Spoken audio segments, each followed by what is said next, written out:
Bon, on se retrouve jeudi matin. Là, on va... Ah, téléphone. Ah, ça c'est autre chose. Non, non, non, Justin, tu dis bonjour d'abord. Bonjour.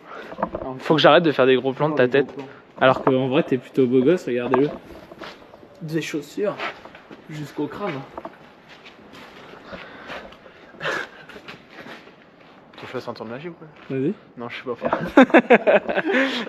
Donc jeudi matin, là du coup hier on n'a pas livré le restant d'ébène parce que du coup il a plu toute la journée. Du coup on va faire ça ce matin, le silo est ouvert, le gars est ready. Donc on va aller faire ça. Et puis bah voilà. Tu sors le Magnum ou pas? Non, ça passe. Ah bon bah si ça passe, on pas le Magnum alors. Tu m'as fait perdre du temps, perdre des clés. Mais moi aussi je vais t'en chercher une. Ah bah non, mauvais filet. Et ben on est parti. Tu prends lequel? Ok. Bon du coup on a pris la route là avec Justin. On va aller aussi au Gentiment. Lui il est devant moi pour que j'inspecte un petit peu la benne parce qu'elle n'est pas de première jeunesse, celle qui est devant. Pour éviter des problèmes. Et puis du coup en même temps que je vous explique un peu ce qu'on fait, parce que c'est vrai que ça peut paraître un peu bizarre. En fait pendant la récolte on stocke des variétés qui pour le coup ont un potentiel ou qui nous intéressent pour les semis de cet automne, donc de la campagne, pour la campagne 25. Et du coup au lieu d'acheter de la semence certifiée, on stocke dans des parcelles. Attendez, hop. On choisit des carrés dans des parcelles plutôt qui sont propres, etc. pour faire garder nos propres semences. Donc à la récolte on les stocke dans les bennes. Et donc du coup comme vous avez vu dans la dernière vidéo, il y a une société spécialisée, là c'est Agri-Environnement, qui est venue traiter les semences pour réduire les coûts parce que ça coûte moins cher que d'en acheter. Donc nous pour le coup on fonctionne comme ça, on fait ça aussi avec nos, enfin on le fait aussi pour nos clients, comme ça au moins bah, ils sont tranquilles. Tout est fait, puis tout est stocké chez nous. Donc quand les clients déclenchent pour qu'on aille semer, eh bien on a tout chez nous, prêt à partir, et on peut des fois même enchaîner les parcelles quand la logique elle est là. Du coup bah là nous on va aller vider le surplus parce qu'on en prévoit plus que prévu, comme ça au moins bah, on est tranquille. Et donc là du coup on va vider le surplus. Voilà, allez, à tout à l'heure. Bon les amis, je vous prends, on est vendredi matin, je vous ai pas pris hier parce qu'on n'a rien fait de foufou. On a juste été voir un des chantiers d'épandage qu'on doit réaliser. Comme on savait pas où étaient les parcelles, ça permet de prendre le temps et puis de mettre des points GPS partout. Il y a l'étape et les parcelles à faire. On a essentiellement fait ça. On a fini, bah si les bennes je vous ai montré hier. Et puis bah là j'espère pouvoir récupérer le nouveau semoir ce matin. On devait aussi déplacer la XL pour pouvoir resserrer les bennes et faire un truc vachement plus serré. Et puis pouvoir retrouver un peu de place. Mais le... Ouh, voilà.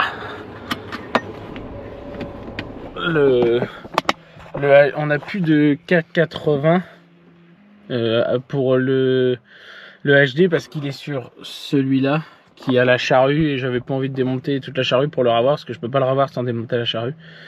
On va voir aussi s'ils ont commencé à réparer la boîte aussi également. Mais du coup bah voilà, donc je vous tiens au courant de ce qu'on fait aujourd'hui. J'espère pouvoir vous faire assez d'images pour pouvoir vous sortir une vidéo demain. Ça serait plutôt chouette, mais c'est vrai qu'en ce moment c'est un tout petit peu plus calme, ça va reprendre de plus belle. Une fois que cette météo va se calmer, faut que je vous montre aussi, on a investi dans un truc beaucoup plus petit, mais qui est vraiment bien. Bon, les petits potes, on se retrouve au sanctuaire des cerveaux qui fusent au sein de la conception de l'entreprise. Bonjour Justin. Donc on se retrouve ce matin pour regarder ceci. On a reçu ça hier par la poste. Donc je vous fais un petit unboxing pour vous les abonnés. C'est vachement bien fait. Hop, on ouvre et là, le plus gros devis de la planète. Non, on a reçu ça de la part de chez Nuland. Un petit prospectus de la CR11. Avec tout dessus. Ça c'est vraiment les explications basiques que vous allez pouvoir retrouver. Ah bah tiens, bah il me le pique déjà. Et ensuite, on a reçu 2 petits mots sympathiques de la part de chez Noyoland du fait qu'on a accueilli la CR11 cet été, vous avez pu la voir. On n'a pas fait le plus d'images possible, mais vous avez pu la voir quand même. Et du coup, pour nous remercier de ceci, l'équipe Noyoland nous a envoyé ceci. Toulou, une esquisse de la CR11 qui est... Je vous dis ce qui est marqué. Nous vous certifions que l'œuvre d'art identifiée est une impression originale et authentique, réalisée par, je ne vais pas le dire parce que je vais écorcher son nom, dans une édition limitée, numérotée et signée à 100 exemplaires. Du coup, bah voilà. Donc je remercie énormément Noyoland pour ce petit cadeau. Il reste plus qu'à la ramener en réalité maintenant, les gars. Ah bah il faut la laisser maintenant. Elle est toute l'année ici. On a quoi la faire dormir au chaud, etc. Et on a un conducteur. Qu'est-ce que t'en penses, Justin? Ouais, même pas peur. Une machine performance. 2000 hectares par an. Tu m'intéresses? Dis-moi en plus. Plus. Et du coup, voilà. Donc, je voulais vous montrer ça en même temps, puis remercier les équipes de chez Noyoland.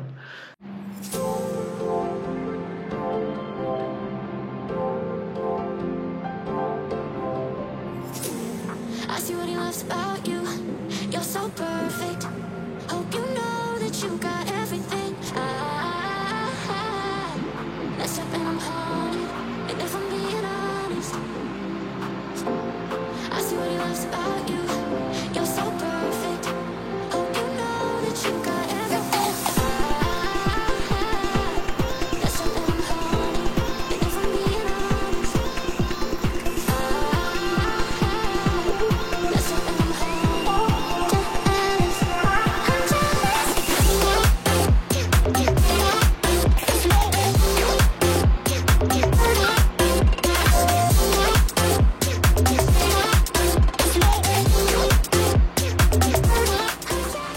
Bon les amis, vous avez vu les 2-3 images extérieures du CAZ qui est à vendre, là le 290. On va vous faire des petits plans intérieurs aussi pour vous montrer un petit peu le tracteur si jamais vous êtes intéressé. Parce que je sais que j'ai reçu plusieurs propositions de plusieurs personnes en DM. Comme ça au moins je vous montre tout et comme ça vous savez tout. Un avis utilisateur. Alors que pensez-vous du Magnum 290 présent sur le TA Couturier? Il est vraiment super, achetez-le. Dépêchez-vous, il n'y en aura qu'un à vendre. Merci utilisateur. Avec plaisir.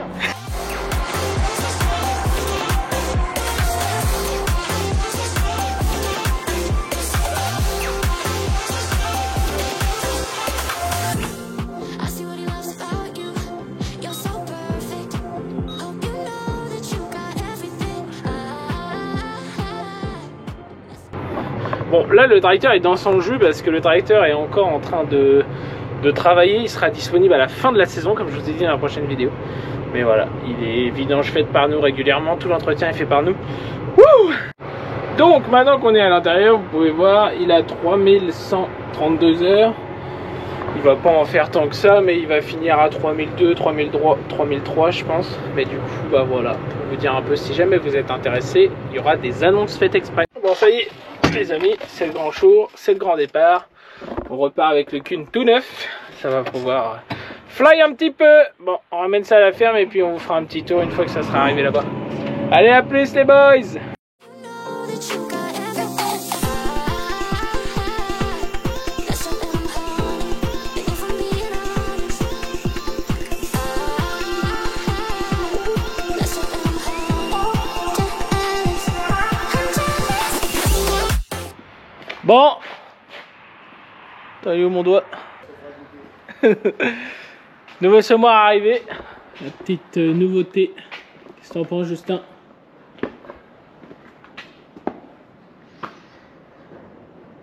Ça te pose un problème là ou là?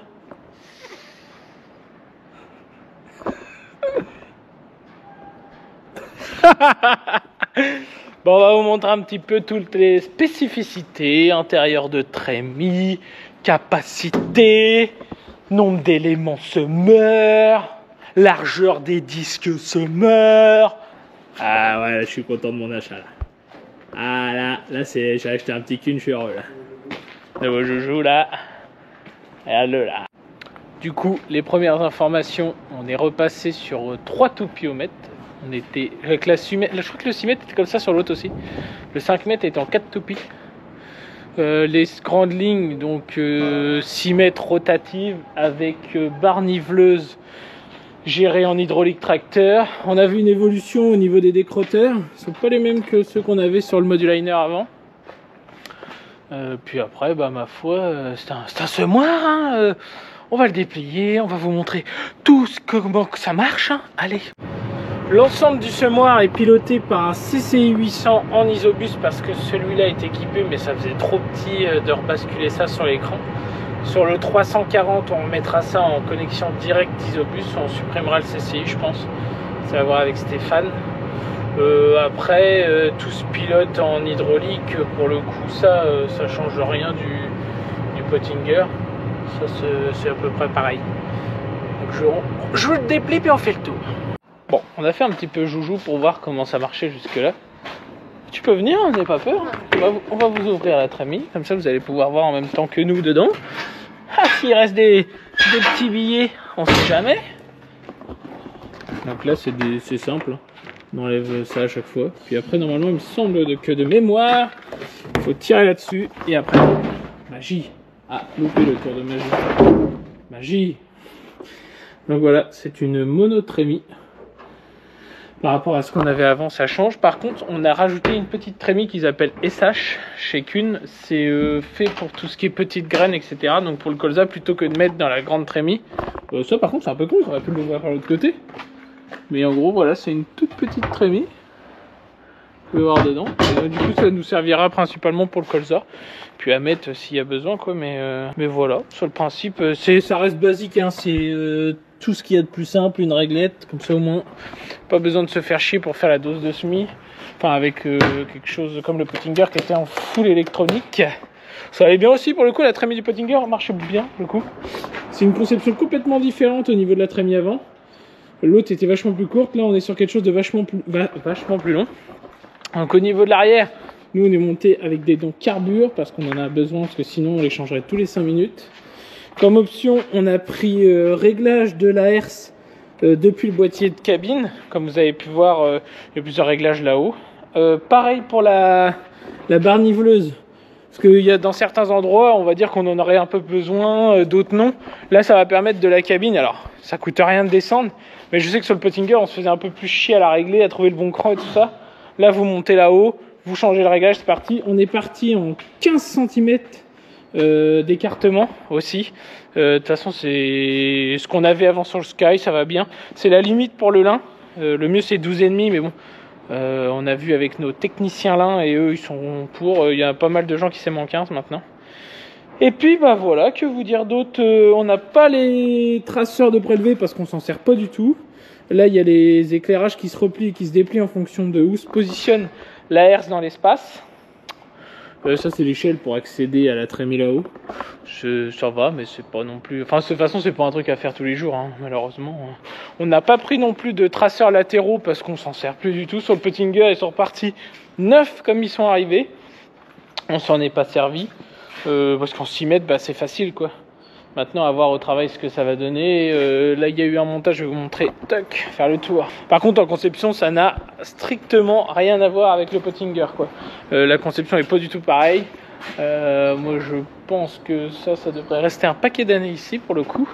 Vous avez pu voir, les équipes de chez Lecoq ont fait le support pour le tuyau. Celui-là ne bouge plus du tout sur la route, c'est vraiment agréable. Les stickers qui ont été un petit peu trop tendus. Mais non, franchement, c'est top. Même sur la route, la visibilité, c'est comme l'autre, hein, c'est similaire. Hein.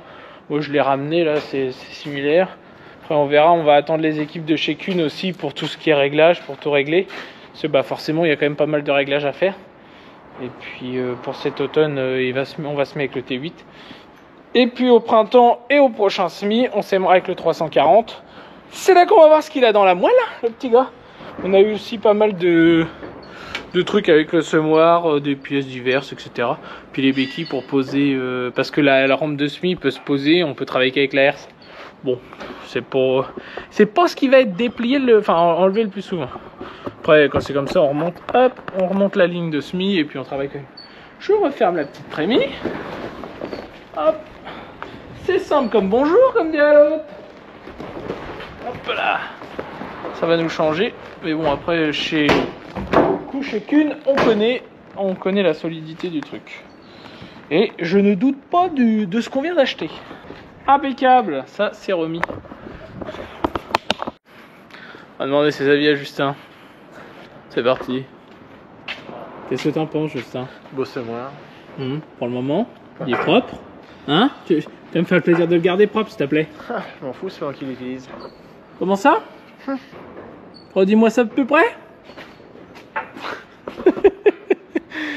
Donc non, bah, on attend le beau temps aussi pour faire pour retravailler en pleine. Puis après, bah, de toute façon, on va pas tarder à semer. Hein. Ah, maintenant. On va semer quoi? Des blés. On attend ça. Doublage. Bon, bah, on va voir ce qu'on va faire là cet après-midi. On va s'occuper, et puis voilà. Du coup, je vous fais des petits plans aussi pour cet après-midi. Là, on a eu un chantier qui est tombé en express à finir des pentes et le gars voulait absolument les pentes. C'est pas déchaumé, rien, c'est sur du lin en direct, donc ça passe plutôt pas mal. On charge pas les pendeurs à fond parce qu'on remonte tout. C'est un champ qui est en double pente. Et en haut, il y a du plat et en bas, c'est plat aussi. Les camions ont baigné en bas au bord de la route. Et du coup, on remonte tout à travers une jachère. Donc on remplit pas les pendeurs, on remplit ce qu'il faut. Justin est parti essayer de labourer, mais là je l'ai eu au téléphone, ça va pas. Donc lui là-bas il rentre gentiment. Il aurait presque voulu continuer un autre chantier qu'il avait commencé, mais bon, vu comment ça se passe ici, je lui ai déconseillé. Et puis bah là je voulais vous dire aussi, ça y est, j'ai sauté le pas. Je voulais attendre la fin des épandages et puis faire la petite vidéo pour pouvoir le mettre avec vous. En même temps pour vous montrer. Et du coup bah c'est la semaine dernière quand on a fini, quand on s'est retrouvé bloqué par l'eau, quand on a fini, ce que je raconte, quand on a fini la semaine et qu'on s'est retrouvé bloqué par l'eau, bah, j'ai dit bon bah allez, je vais poser le tapis parce que j'ai nettoyé tout le tracteur, tout ça, parce que bah là forcément à force avec l'épandages, le tracteur commençait à être dans un état. Puis au démarrage, bah, j'attendais de savoir ce qu'on faisait du tracteur pour savoir quand est-ce qu'on le rendait, et je l'aurais briqué à fond et puis rendu nickel, puisque bah, forcément le tapis n'a pas été mis au démarrage parce que bah, il n'y avait pas de propriétaire tracteur. Après le tapis était dans le tracteur, ça pas de souci. Du coup bah là j'ai tout nettoyé, il me reste un peu à refaire, je referai correctement en fin de saison quand on arrêtera. Là c'est la pédale de frein moteur aussi qui était sur le côté et sur les anciennes générations. Et du coup ouais, c'est un tapis Blue Power, et du coup pour pas le salir, bah là du coup j'enlève les chaussures, j'enlève tout, parce que bah là c'est vrai qu'à cette époque là c'est un peu la misère, avec surtout vu comment ça colle. Donc là j'ai fait le pire, j'ai fait le bord de la côte tout à l'heure là, et là bah là je reviens en plein champ, ça marque pas trop, faut pas se plaindre. Et c'est pour ça que j'ai dit à Stéphane de lever le pied sur les chargements d'épandeurs, parce que bah forcément là je pourrais en mettre 25 tonnes dans les pendeurs et puis tranquille quoi. Donc on les charge qu'à 20 tonnes, ça me laisse un petit peu de marge, mais heureusement que j'ai pépère. J'aurais pas le tracteur là, je pense que le nôtre il serait pour monter.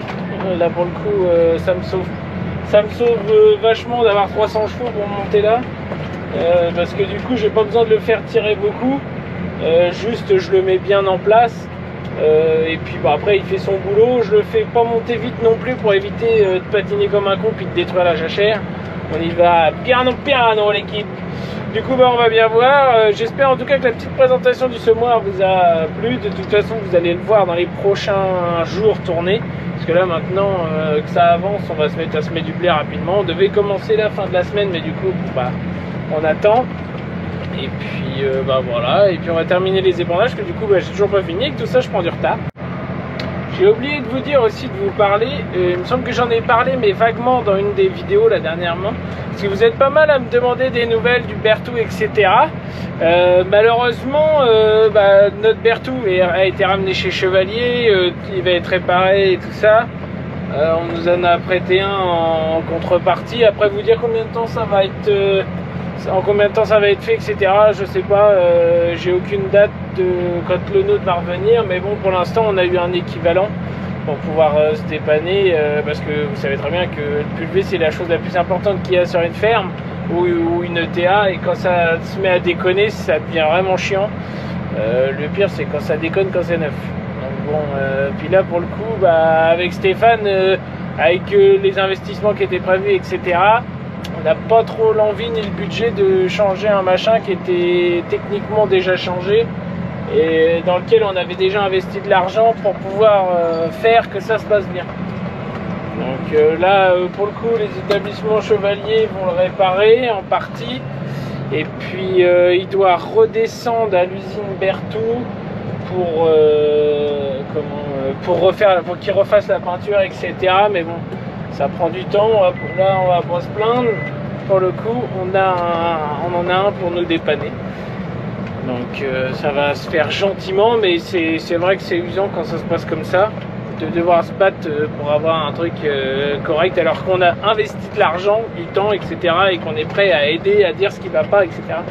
Et je voulais vous remercier aussi parce que c'est grâce à la communauté et tout ce qui s'est passé un peu avec l'engouement sur les réseaux, que ce soit sur TikTok, Instagram ou même YouTube, c'est ça qui a fait bouger les choses. Donc là je vais aller me recharger, je sais pas si ça va rendre à la GoPro si on voit bien la pente qu'il y a, mais je peux vous dire que je suis pas trop serein de passer par là. Je sais pas si on voit exactement si ça penche bien, mais là je descends à 5 à l'heure pour éviter de glisser, etc. Je prends le moins large possible pour que tout le monde reste droit et que les pendeurs partent pas en portefeuille. Et du coup on peut voir Stéphane qui est en bas là-bas. On est en face d'une carrière de merde. Donc là on descend. Et avant toute cette partie là, le client l'a cultivée. Et moi je l'ai battu cette parcelle là en culture complète. Parce que l'autre côté, il a commencé par mettre l'autre côté en jachère. Et puis bah là maintenant il y a cette partie là. Et je peux vous dire que dans la CR vous faites pas le malin quand vous voyez qu'elle gratte un peu de la pâte et puis qu'elle se barre un peu en côté. Je vous change un peu de plan et j'ai oublié de vous parler aussi de ça. Je vous change un peu de plan. Et j'ai reçu aussi plusieurs mails, là ça fait déjà le deuxième que je reçois. Déjà vous êtes très fort, vous retrouvez mon mail. Non, c'est pas très compliqué à retrouver. Ou même mon numéro. Je voulais vous dire également deux choses, parce que il y a plusieurs élèves, enfin vous êtes en classe, certainement je sais pas la classe, mais vous êtes en lycée agricole. Et vous me demandez si c'est possible de faire des interventions ou quoi, et que ça vous intéresserait. Alors je suis pas contre, hein, vous inquiétez pas. Mais pour le coup en ce moment c'est compliqué, donc s'il y a des interventions ça sera vraiment je me ferai le plaisir de pouvoir faire des interventions au mois de décembre plutôt, enfin pendant l'hiver, prendre un peu le temps, hop, on check le retour. Et de deux aussi je voulais vous dire, je suis pas contre aussi que vous envoyiez des messages ou quoi, c'est sympa, mais je préfère que vous laissiez des commentaires sur YouTube, parce que ce soit sur mon numéro ou celui-là à mon père. En fait c'est des numéros professionnels, donc c'est gentil ce que vous faites, hein, c'est pas méchant, mais pour le coup c'est aussi bien de le laisser sur YouTube. J'essaie de répondre au maximum de personnes, donc n'hésitez pas à laisser un commentaire sur YouTube plutôt que sur nos numéros personnels. Voilà, allez les petits potes, donc du coup ce coup là je vous fais une autre trop, et puis je vous dis à mercredi prochain ou à samedi. Allez, salut l'équipe.